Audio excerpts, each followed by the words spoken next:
nǹkan mà dé o. Bobrisky dùbúlẹ̀ àìsàn ní gbàgà ọlọ́pàá tó wà. Gbajúgbajà ajíṣebíobìnrin nni Idris Okuneye tí gbogbo ènìyàn mọ̀ sí Bobrisky ni ìròyìn ti jábọ̀ wípé ó dùbúlẹ̀ àìsàn lọ́gbà ẹ̀ka tó ń ṣiṣẹ́ ìwádìí ìwà ọ̀daràn ìyẹn Force Criminal Investigation Department FCID ti alágbọ̀n nílùú Èkó tó wà.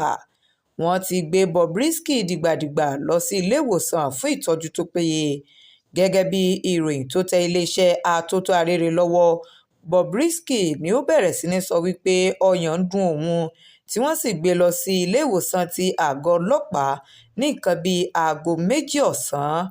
Bobrisky ní àjọ tó ń rí sí ìwọléwọ̀de lórílẹ̀‐èdè yìí fi ṣìnkún òfin mú ní ẹnubodè Sẹ̀mẹ̀ nílùú Èkó lálẹ́ ọjọ́ Ajé lásìkò ìgbà tí wọ́n ní ó ń gbìyànjú láti sá kúrò ní orílẹ̀‐èdè yìí tí ó sì ti wà ní àhámọ́ láti ìgbà náà. Ó ṣeéṣe kó jẹ́ wípé yóò sì wà ní àhámọ́ yìí títí tí wọ́n ó fi parí ìwádìí lórí ohun tó rọ̀ mọ́ bí wọ́n ti fi páńpẹ́ òfin gbé e.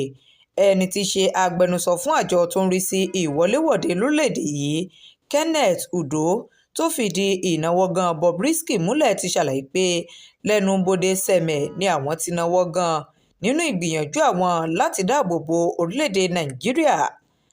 Abiola Ajani ló ń jábọ̀ ìròyìn fún Àtótó Arére Online TV. Ẹ ṣeun tẹ́